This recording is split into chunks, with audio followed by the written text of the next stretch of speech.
this last session of David's symposium. My name is Franck Pichaud. My lab is based not very far from here at UCL.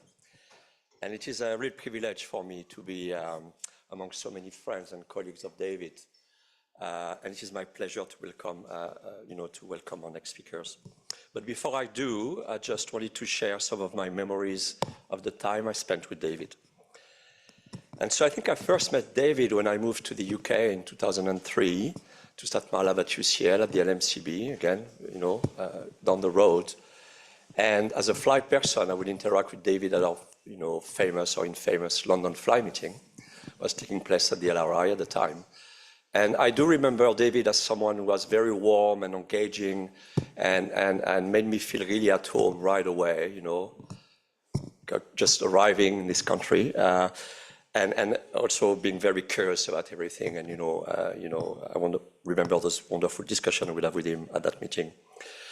But in fact, I really got to know David much better when he closed his lab and when he got an honorary professorship appointment at UCL, as we've heard before today. And I think it's actually an interesting time in a scientist's career where one doesn't have to lead a lab and feels much more freedom to engage with people and socialize. And I think that's David really enjoyed that aspect. And so he was really happy, I think, with us. And so, as we've heard before, David was based at the LMCB, and he actually used to attend our Monday seminars, Thursday seminars. I'll mention in a minute my lab meeting. So I just wonder, during two Ilans, it was 3 days in your lab. Caroline, it was on Friday afternoons here.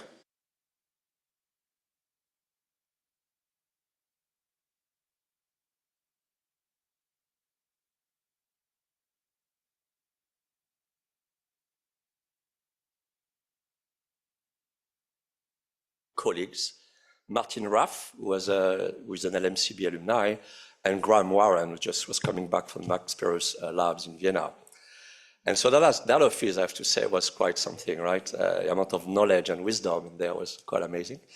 But I also think they really became friends. I mean, you could tell there was a real friendship in that office between Martin, Graham, and David. So I think I really enjoyed that. On the more personal level, as I mentioned a minute ago, I was very fortunate that David joined my lab for lab meeting, actually, for about 5 years.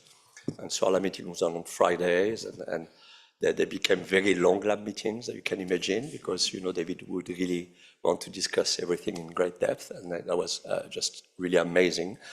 And so I really, that's really when I got to see David and realize how kind and supportive and generous he was with everybody around him. And something that I really remember that will stay with me, I think, for a long time is the way we'd go in our seminar, in our coffee room where we have lunches, etc., with a copy of a journal, I won't name, very good journal. And then he would, wait for people to come across and come to talk to him. So he was really able to make himself available, to engage with people. I think it was really wonderful. So we really miss him. We really love to have him, with us. And so again, it's a real privilege for me to be here with you today, celebrating his scientific legacy.